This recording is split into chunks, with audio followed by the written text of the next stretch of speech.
नमस्ते सदावत्सली मातृभूमि, जय हिंद दोस्तों। मैं किशन आप सबका स्वागत करता हूं। शुरू करते हैं आज के डिफेंस समाचारों को। चलिए बढ़ते पहले डिफेंस अपडेट की तरफ। भारत और फ्रांस के द्वारा संयुक्त रूप से बनाई गई टार्जन 155mm towed artillery gun system अब इसे अर्मीनिया खरीदने वाला है। और इस आर्टिलरी गन सिस्टम की एक खास बात यह है दोस्तों कि इसमें दोनों ही देशों की यानी कि फ्रांस और भारत की विशेषज्ञता का एक मिश्रण है।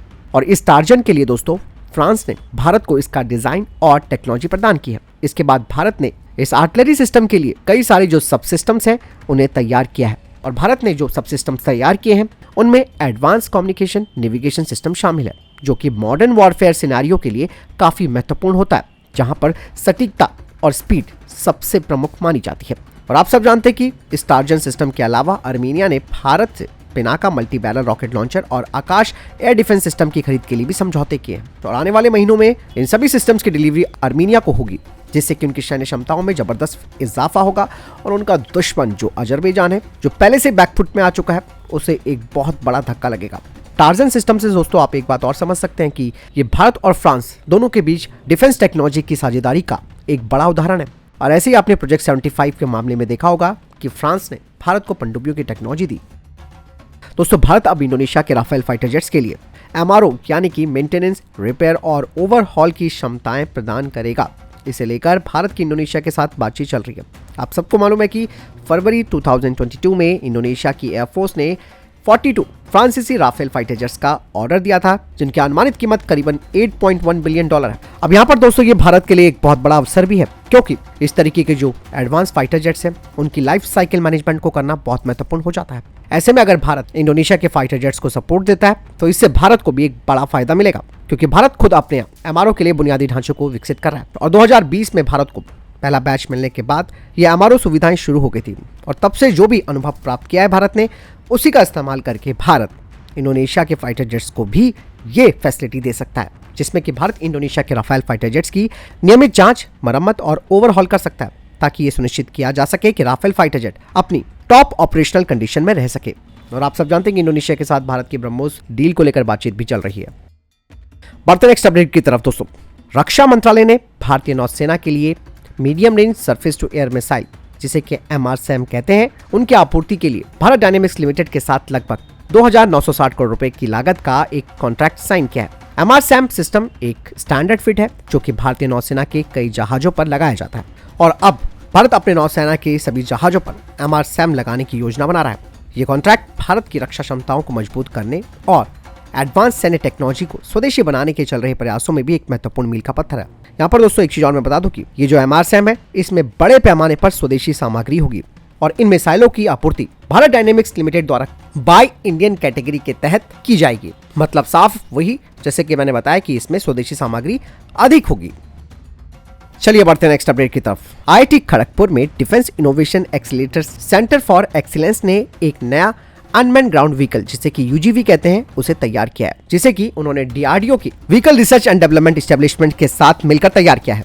दोस्तों ये जो अनमैन ग्राउंड व्हीकल प्लेटफॉर्म है, यह हब मोटर टेक्नोलॉजी से लैस है, जिससे कि प्लेटफॉर्म ऊबड़ खाबड़ इलाकों से लेकर अर्बन वातावरण में आसानी से ऑपरेट किया जा सकता है। और इसका डिजाइन इस UGV की जो गतिशीलता और दक्षता है उसे बढ़ाता है, जिससे कि ये कॉम्प्लेक्स सिनेरियोज में आसानी से नेविगेट कर सकता है। हब मोटर्स जो कि सीधे पहियों में इंटीग्रेट किए जाते हैं और ये कॉम्पैक्ट होते हैं और हाई टॉर्क सॉल्यूशन प्रदान करते हैं। और ये डिफेंस के क्षेत्र में बड़ी भूमिका निभा सकता है, जैसे कि रिकॉनेसेंस और सर्विलांस ये कर सकता है, लॉजिस्टिक और सपोर्ट ये प्रदान कर सकता है, और डिजास्टर रिस्पॉन्स भी ये कर सकता है। और ये नहीं, बॉर्डर पेट्रोल करने में भी इसका इस्तेमाल किया जा सकता है। बढ़ते नेक्स्ट अपडेट की तरफ दोस्तों। इंडियन आर्मी ने हाल ही में नाग मिसाइल कैरियर वर्जन 2 यानी कि नामिका 2 का फील्ड इवैल्यूएशन पूरा किया है। पोखरण फील्ड फायरिंग रेंज में इसके सफल परीक्षण किए गए। Nag mark 2 anti tank guided missile यानी कि ATGM की पूरी हथियार प्रणाली अब भारतीय सैन्य शस्त्रागार में शामिल होने के लिए तैयार है। नाग मिसाइल कैरियर वर्जन 2 अपने पहले वाले वर्जन से काफी अपग्रेडेड है, जो कि भारत की एंटी आर्म वॉरफेयर क्षमताओं को बढ़ाएगा। नामिका 2 की सबसे खास विशेषता यह है कि इसका रीडिजाइंड लॉन्चर, जो कि अब 6 नाग मार्क 2 ATGM को अपने साथ कैरी कर सकता है। और ये अपडेट न केवल मारक क्षमता को बढ़ाता है, बल्कि युद्ध के मैदान की दक्षता के लिए सिस्टम को भी अनुकूलित करता है। नामिका मार्क 2 को आप सब जानते हैं कि BM2 सारथ के चेसिस पर बनाया गया है। नाग मार्क 2 ATGM को फायर एंड फॉरगेट क्षमता के लिए जाना जाता है, जो कि एक एडवांस इमेजिंग इंफ्रारेड सीकर का इस्तेमाल करता है, जो कि दिन या रात अलग अलग मौसम स्थितियों के तहत अपने लक्ष्य को सटीकता से भेज सकता है। मिसाइल की टॉप अटैक और डायरेक्ट अटैक दोनों मोड को अपनाने की क्षमता है, जो कि किसी भी तरीके के जो आधुनिक कवच है उसे भेज सकता है, जिसमें कि रिएक्टिव आर्मर वाले टैंक भी शामिल है। बढ़ते नेक्स्ट अपडेट की तरफ, जो कि माउंटेड गन सिस्टम को लेकर आ रही है। सेना प्रमुख जनरल उपेंद्र द्विवेदी जी ने घोषणा की है कि भारतीय सेना ने अपनी आधुनिक युद्ध की क्षमताओं को बढ़ाते हुए माउंटेड गन सिस्टम के 300 से ज्यादा परीक्षण पहले ही पूरे कर लिए हैं। 155 mm बटे 52 कैलिबर सिस्टम वाली MGS को armament research and development establishment के advance towed artillery gun system से अनुकूलित किया गया है और ये युद्ध के मैदान में गतिशीलता को बढ़ाने के लिए 8x8 हाई मोबिलिटी वाहन पर इसे लगाया गया है। जनरल द्विवेदी जी ने कहा कि इस साल भी परीक्षण जारी रहेंगे और 2026 की शुरुआत तक ये खत्म होंगे। यही नहीं, उन्होंने आगे बताया कि हमने अब तक जो भी परीक्षण किए हैं उसके परिणाम बहुत ही अच्छे निकले हैं, लेकिन इस सिस्टम की रेडीनेस को सुनिश्चित करने के लिए हम इसके और अधिक कठोर परीक्षण करना चाहते हैं।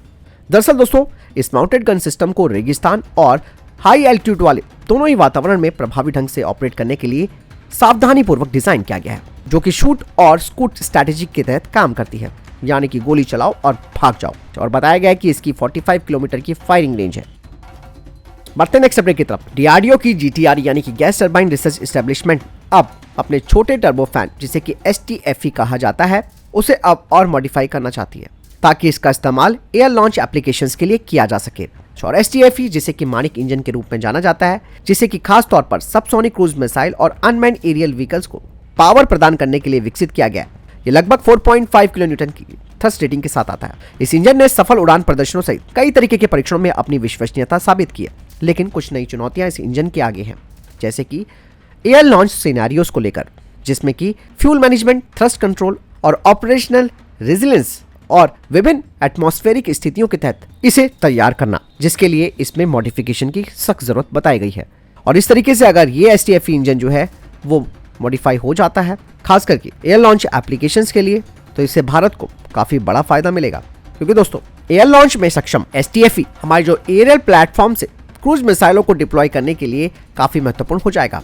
इससे भारत के सैन्य अभियानों में एक और रणनीतिक परत जुड़ जाएगी, जिसमें कि स्टैंड ऑफ क्षमताएं और रैपिड रिस्पांस सिनेरियो शामिल है। बढ़ते नेक्स्ट अपडेट की तरफ, भारत दोस्तों अंतरिक्ष डॉकिंग हासिल करने वाला दुनिया का चौथा देश बन गया है। ये भारत की एक टेक्नोलॉजिकल उपलब्धि है, जो कि तेजी से बढ़ते $400 बिलियन के वैश्विक अंतरिक्ष बाजार में अपनी हिस्सेदारी बढ़ाने की भारत की महत्वाकांक्षा को रेखांकित करता है। इसरो के प्रवक्ता ने कहा कि सुबह 9 बजे भारतीय अंतरिक्ष अनुसंधान इसरो ने स्पेस डॉकिंग एक्सपेरिमेंट यानी कि स्पाडेक्स को अंजाम दिया। इसरो के 2 सैटेलाइट्स टारगेट और चेजर, जिनमें से प्रत्येक का आकार लगभग एक बड़े रेफ्रिजरेटर के बराबर है, यानी कि फ्रिज के बराबर है। इनका कई कॉम्प्लेक्स ऑर्बिटल मैनूवर्स किया गया, जिसके बाद सफलतापूर्वक ये एक दूसरे से जुड़ गए और अलग हो गए। बढ़ते नेक्स्ट अपडेट की तरफ दोस्तों, चाइना लगातार पाकिस्तान की नौसेना को मजबूत कर रहा है। टाइप 054A/P फ्रिगेट और हैंगओवर क्लास की पनडुब्बियां जल्दी पाकिस्तानी नौसेना का हिस्सा होंगी। ग्लोबल टाइम्स की रिपोर्ट बताती है कि चाइना में बने type 054A/P frigate Pakistani navy को सौंप दिए गए और पाकिस्तान को हैंगओवर क्लास की जो पनडुब्बियां हैं वो 2028 से पहले मिल जाएंगी। ये भारत के लिए एक बड़ी टेंशन है दोस्तों, क्योंकि ये चीनी पनडुब्बियां AIP टेक्नोलॉजी से लैस होंगी। दोस्तों, गणतंत्र दिवस परेड में 40 एयरक्राफ्ट शामिल होंगे। हालांकि तेजस में भाग नहीं लेगा। कहा जा रहा है कि तेजस एक सिंगल इंजन विमान है, इसीलिए वो रिपब्लिक डे परेड का हिस्सा नहीं होगा। इसके अलावा इंडियन एयरफोर्स ने कहा कि एडवांस लाइट हेलीकॉप्टरों की पूरी फ्लीट भी ग्राउंड है, ये भी इस बार पार्टिसिपेट नहीं करेंगे। आखिरकार दोस्तों अमेरिका को भारत के आगे झुकना पड़ा है। दरअसल दोस्तों अमेरिका ने दोस्तों 3 भारतीय परमाणु यूनिटों पर लगे प्रतिबंधों को हटा दिया है। दरअसल अमेरिका की तरफ से पिछले हफ्ते घोषणा की गई थी कि भारतीय और अमेरिकी फर्मों के बीच अब सिविल न्यूक्लियर पार्टनरशिप के लिए जो बाधाएं हैं उन्हें अब दूर कर दिया गया है। यहाँ पर दोस्तों अमेरिका की bureau of industry and security, जिसे कि BIS कहते हैं, उन्होंने Bhabha atomic research centre, Indira Gandhi atomic research centre और इंडियन रेयर अर्थ, इन 3 यूनिटों से ये प्रतिबंध हटाया है। साथ ही अमेरिका ने इसके पीछे एक और तर्क दिया है, जिसमें उन्होंने कहा है कि ये जो प्रतिबंध हमने हटाया है भारतीय यूनिटों से, इससे अब भारतीय परमाणु यूनिटों और अमेरिकी कंपनियों के बीच सहयोग बढ़ेगा, क्योंकि ये जो सैंक्शन लगाए गए थे वो असैन्य परमाणु समझौते के रास्ते में एक बड़ा रोड़ा बने हुए थे। प्रधानमंत्री श्री नरेंद्र मोदी की अध्यक्षता में केंद्रीय मंत्रिमंडल ने आज सतीश धवन अंतरिक्ष केंद्र में 30वें लॉन्च पैड की स्थापना को मंजूरी दे दी है। 30वें लॉन्च पैड की योजना में इसरो के अगली पीढ़ी के लॉन्च वाहनों के लिए बुनियादी ढांचे की स्थापना की परिकल्पना की गई है। तो फिलहाल इतने तक के टॉप डिफेंस अपडेट। वीडियो के सामने कोई प्रश्न जवाब आपको कोई सवाल है कमेंट सेक्शन में लिखकर जरूर पूछ सकते हैं। वीडियो को लाइक और शेयर जरूर कीजिएगा। जय हिंद, वंदे मातरम।